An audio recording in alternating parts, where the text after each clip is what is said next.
Oke, sekarang kita masuk ke pembahasan mengenai routing. Nah, routing adalah sebuah proses menentukan jalur terbaik untuk mengirimkan paket dari satu network ke network lainnya. Nah, secara umum, routing itu dibagi menjadi tiga, yaitu yang pertama disebut dengan static routing, yang kedua itu disebut dengan dynamic routing, dan yang ketiga itu disebut dengan default routing. Nah, static routing adalah routing yang dikonfigurasi atau didefinisikan secara manual, di mana jalurnya itu ditentukan secara eksplisit dan tidak berubah otomatis sehingga cocok untuk jaringan kecil, lebih aman dan dapat terkontrol. Dynamic routing adalah routing yang tanpa perlu kita konfigurasi secara eksplisit karena menggunakan protokol untuk bertukar informasi jalur secara otomatis, di mana biasanya router saling bertukar informasi mengenai routing table untuk melakukan otomatis menyesuaikan jika ada perubahan, di mana dynamic routing ini cocok untuk jaringan besar dan kompleks.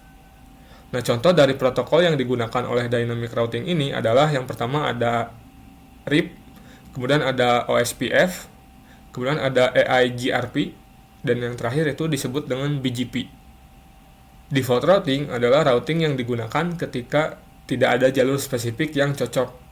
Nah, biasanya itu ditulis sebagai 0.0.0.0/0, di mana routing ini itu akan digunakan pada saat akses ke internet biasanya, atau untuk mengarahkan semua traffic yang tidak dikenali. Setelah mengetahui apa itu layer 3 atau network layer, seperti mulai dari IP address, kemudian macam-macam subnetting seperti subnet mask atau CIDR notation, kemudian routing. Nah, di slide berikut saya akan coba jelaskan implementasi nyatanya pada topologi jaringan yang ada di rumah saya. Nah, jadi di rumah saya itu saat ini berlangganan internet dari ISP. Nah, biasanya dari ISP itu diberikan perangkat berupa modem, atau biasa juga disebut dengan ONT atau ONU. Nah, dari modem tersebut saya tarik kabelan atau kabel Ethernet ke arah router, di mana routernya itu saya menggunakan MikroTik. Kemudian dari router itu ke arah laptop atau di port 2, saya juga tarik kabel menggunakan kabel Ethernet atau kabelan. Kemudian dari router juga ke arah mini PC itu di port 3, sama ada tarikan kabel yaitu kabel Ethernet atau kabelan. Nah, dari modem ke router itu menggunakan network 172.16.32.0/24. Sedangkan dari router ke laptop itu menggunakan network 10.10.10.0/24. Kemudian untuk dari router ke mini PC itu menggunakan network 10.10.20.0/24. Nah, kita bisa lihat detail lagi mengenai konfigurasi host address-nya dari masing-masing perangkat. Nah, dari modem ISP itu saya konfigurasi host address-nya di 172.16.32.254/24. Sedangkan untuk subnet mask-nya itu di 255.255.255.0. Nah, untuk lihat lebih detailnya lagi, kita bisa lihat konfigurasi dari webnya. Di sini saya login ke aplikasi webnya, yaitu di ont.home.internal. Itu LAN IP address-nya mengarah ke 172.16.32.254. Untuk subnet mask-nya sama, yaitu di 255.255.255.0. Nah, kemudian untuk di router, itu saya host address-nya menggunakan 172.16.32.1/24. Subnet mask-nya sama karena CIDR notation-nya sama di 24.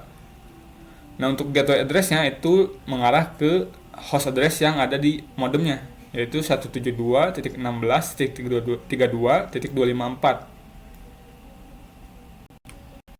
Nah, untuk di laptop itu mendapatkan IP host address-nya yaitu dynamic, di mana mendapatkan 10.10.10.4/24.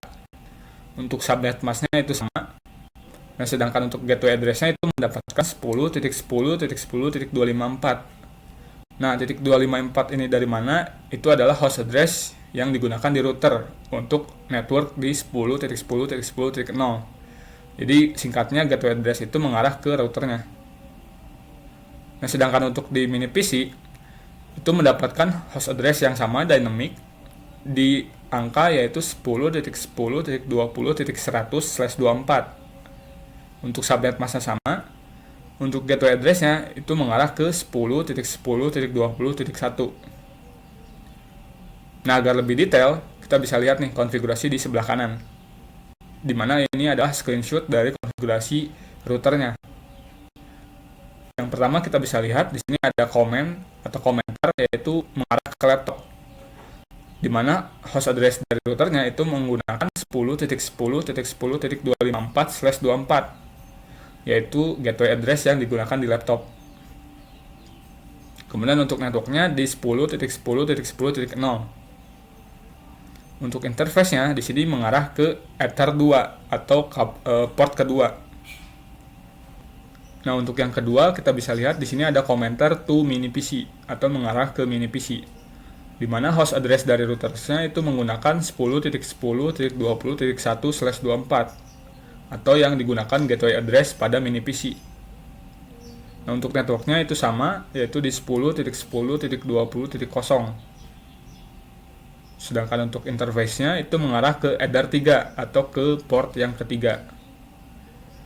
Kemudian yang terakhir di sini ada penggunaan host address di router mengenai arah ke modem, yaitu menggunakan 172.16.32.1/24 seperti yang di network topologi, yaitu host address-nya di 172.16.32.1/24. Nah, untuk networknya itu menggunakan 172.16.32.0.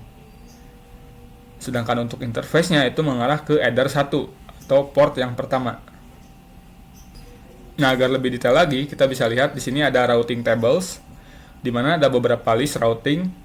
Di sini yang pertama ada flag, yaitu AS atau singkatan dari aktif dan static, yaitu destination address-nya mengarah ke 0.0.0/0 atau default gateway. Nah, di sini saya gunakan untuk mengarah ke internet. Kita bisa lihat di topologinya, default route-nya yaitu ke 0.0.0/0. Nah, itu mengarah ke gateway, yaitu host dari si modemnya, yaitu 172.16.32.254. Nah, kita bisa lihat detailsnya di sebelah kanan, yaitu ada konfigurasi dari si default route-nya, di mana destination address-nya mengarah ke sana, ke 0.0.0/0. Gateway-nya itu melalui host address dari si modemnya, yaitu 172.16.32.254. Nah, untuk sisanya itu adalah dynamic, atau sudah dibuatkan secara otomatis oleh routernya, karena saya menggunakan versi dynamic IP address-nya. Sehingga dibuatkanlah flag DAC atau dynamic, aktif, dan connect.